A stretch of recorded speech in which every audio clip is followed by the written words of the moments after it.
How to harvest black walnuts. Do you have a few walnut trees and are not sure what to do with the nuts?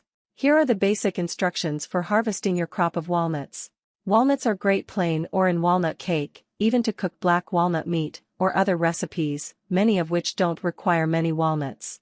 Follow these steps to harvest your walnuts and prepare them for eating. Part 1. Harvesting the black walnuts. 1. Collect the nuts that have fallen.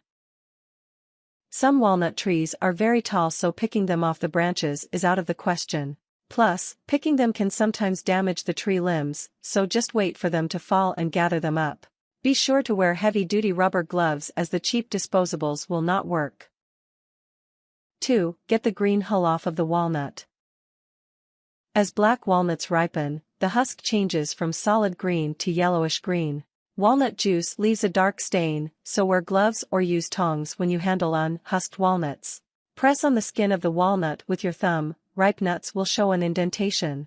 Removal can be done by just taking a small jackknife and cutting around the hull and peeling off, or you can lay them on the driveway and run over them with your car. It often is just as easy to roll them under your foot until the hull is cracked open, pick them up and peel the hull off. The video below shows the hull being taken off in an antique corn huller. Any of these methods will work. For an easy way to separate the hulls, put them in water. The hulls float, the nuts don't. See the video for a demonstration. 3. Dispose of the hull. Black walnuts contain juglone, a compound that inhibits growth in many species of plants. Juglone degrades with exposure to heat, sunlight and air, and should break down completely after several weeks or months in a compost pile. Finished compost from a well-structured and maintained pile will be safe to use to grow even sensitive crops, such as nightshades, tomatoes, potatoes, peppers, eggplant, etc. 4. Lay out your brown hard shell nut to dry. You can lay them out on a layer of newspapers to dry for a few days or longer. Some people leave them for much longer. The drier the nut, the easier the nut meat is to remove. You also can store them in the shell in a dry, squirrel-proof area. Do not lay them out where the squirrels can find them. They will take every one they can. 5. To crack open your nuts you can use a hammer or a vise. The vise does not do as much damage to the walnut meat inside. This part can be a bit tricky and can take some time. If you don't have time on your hands, you will not like doing the harvesting of these nuts. You cannot be in a hurry in this step or you will damage the nut meat. 6. Pull the nut meat out. If you can and if it is stubborn, you can use a commercial nut pick. Usually can buy these and the nutcracker around holiday season in grocery stores or any time of the year in cooking supply stores. If you are just using the nuts for a black walnut cake, it does not matter if they are broken up badly. This is perfect for the cake. 7. Dispose of the nutshell in whatever manner you prefer. Remember, these things are really hard and can be sharp, so don't leave them where someone can step on them.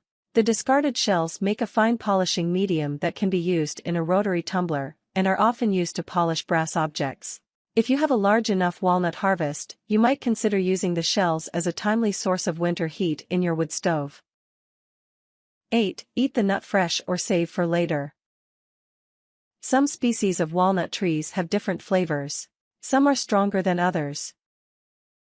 Part 2. Removing green husks with a drill and hammer. 1. Drill a 114, 112, and a 2-hole in a 2-foot-long 2x4. 2. Support it with two 2x4 blocks and take a small ball peen hammer and pound the green nut through the appropriate hole, popping the green shells off. Your hands will be stained for days. Part 3. Blanching the nuts in the green shells. 1. Blanch the black walnuts in boiling water for 30 seconds to 1 minute. 2. With heavy rubber gloves, squeeze the green skin and crack it open. It won't take much effort. Then peel it right off the nut. 3. Soak the skinned nuts in cold water to remove the heat from the shell. 4. Dry the nuts. 5. Then follow the shelling instructions above. Tips. Wear good heavy-duty rubber gloves. The staining of the walnut oil on these nuts is pretty awful. You will wear yellow hands and fingers for quite some time if you do not heed this warning. Wear old clothing, as any contact with the hulls will stain clothing permanently, and will also stain your hands if picked up barehanded. You can make wood stain or old-fashioned ink from the nut hulls. Soak the hulls in a bit of fresh rainwater, then heat, preferably outside, due to the strong odor. You need to use a metal pan, or add something metal to the mixture, i.e. a few iron nails or a piece of copper, for a mordant, which makes the dye more permanent. Allow to cool, then pour through a strainer. Allow water to evaporate from the dye, for a more concentrated brown ink. Traditionally, lamp black, soot, was added to make the ink black. To sift nuts from leaves, rake leaves and nuts into piles. Put piles in manageable tubs and pour over sloping mesh screen nuts. Roll into finished tub for husking. It is typically okay to discard leaves and husks in a compost pile. According to the Ohio State University Extension Service, walnut leaves can be composted because the toxin breaks down when exposed to air, water and bacteria. The toxic effect can be degraded in 2 to 4 weeks. In soil, breakdown may take up to 2 months. Warnings.